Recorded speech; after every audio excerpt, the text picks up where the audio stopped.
देश में लोकसभा के चुनाव हैं। 7 चरण में ये चुनाव होंगे। पहला मतदान होगा 19 अप्रैल को और जो अंतिम है वो 1 जून को होना है। इन डेट्स के बीचों बीच है नीट यूजी 2024 की एग्ज़ाम डेट, जिसे 5 मई 2024 निर्धारित किया गया है। ऐसे में अफवाहों का भी बाजार गर्म है कि लोकसभा चुनाव की वजह से नीट का एग्ज़ाम टल सकता है। और तो और कुछ ऐसे भी मैसेजेस सोशल मीडिया पर सर्कुलेट हो रहे हैं जिनमें यह कहा गया है कि ऐसे कैंडिडेट जो कि लोकसभा इलेक्शन में वोटिंग के लिए एलिजिबल हों और कहीं न कहीं उनका फिंगरप्रिंट अगर सरकार के डेटाबेस में है, तो अगर वो वोटिंग कर लेते हैं तो नीट का एग्ज़ाम नहीं दे पाएंगे, वो नीट के एग्ज़ाम के लिए एलिजिबल ही नहीं रहेंगे। तो इस बात को लेकर एनटीए ने आज यानी कि 9 अप्रैल 2024 को एक पब्लिक नोटिस जारी की है, जिसमें उसने स्पष्ट कहा है कि ऐसे कैंडिडेट जो वोटिंग राइट्स का उपयोग करते हैं, बावजूद इसके उनकी नीट की एलिजिबिलिटी पे कोई असर नहीं पड़ेगा। आसान भाषा में कहें तो दोनों दो अलग अलग चीज़ें हैं, उन दोनों का आपस में कोई भी संबंध नहीं है। तो इस तरह की अफवाहों पर आपको ध्यान नहीं देना है। एनटीए ने यह भी एडवाइस दी है कि आप अफवाहों पर ध्यान न दें और अपनी तैयारी पर फोकस करें। इसके साथ मैं आपको बता दूं कि इलेक्शंस हो या फिर कोई और भी सिचुएशन, फिलहाल ऐसी कोई भी संभावना नहीं है कि जो नीट का एग्ज़ाम है उसे टाला जाए। फिलहाल ये बहुत बड़ा एग्ज़ाम है। लगभग 23,81,000 अभ्यर्थी ऑलरेडी आवेदन कर चुके थे।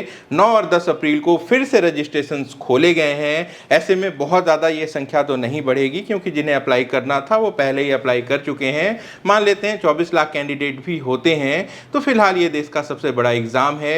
इसी एग्ज़ाम के आधार पर एमबीबीएस, बीडीएस, आयुष कोर्सेज में कई सारे बीएससी नर्सिंग कॉलेजेस में भी एडमिशन्स होते हैं। कई सारे कैंडिडेट विदेश से पढ़ाई करने का भी रुख करते हैं। ऐसे में काउंसलिंग जब होती है तो 3 से 4 महीने का समय काउंसलिंग में भी लगता है। तो काउंसलिंग के बाद जो सत्र है वो समय पे शुरू हो, इसके लिए यह ज़रूरी है कि जो नीट का एग्ज़ाम है वो भी समय पे कंडक्ट हो। तो इस बात की 100% संभावना फिलहाल दिखाई दे रही है कि जो नीट का एग्ज़ाम है 5 मई को ही होगा। तो आप कैंडिडेट्स को मैं ये सलाह देता हूं कि बिल्कुल भी इधर उधर समय बर्बाद न करें, अपनी तैयारी पे फोकस करें, लगन के साथ, पूरे विश्वास के साथ कि आप इस नीट के एग्ज़ाम में अच्छा करने वाले हैं। आप में से कई सारे कैंडिडेट पूछ रहे थे कि क्या नीट के लिए करेक्शन विंडो फिर से खुलेगी। देखिए, करेक्शन विंडो जो ओपन हुई थी वो वन टाइम फैसिलिटी थी, ऐसा एनटीए ने बताया था। लेकिन जो एप्लीकेशन फॉर्म आए थे वो भी वन टाइम फैसिलिटी थे।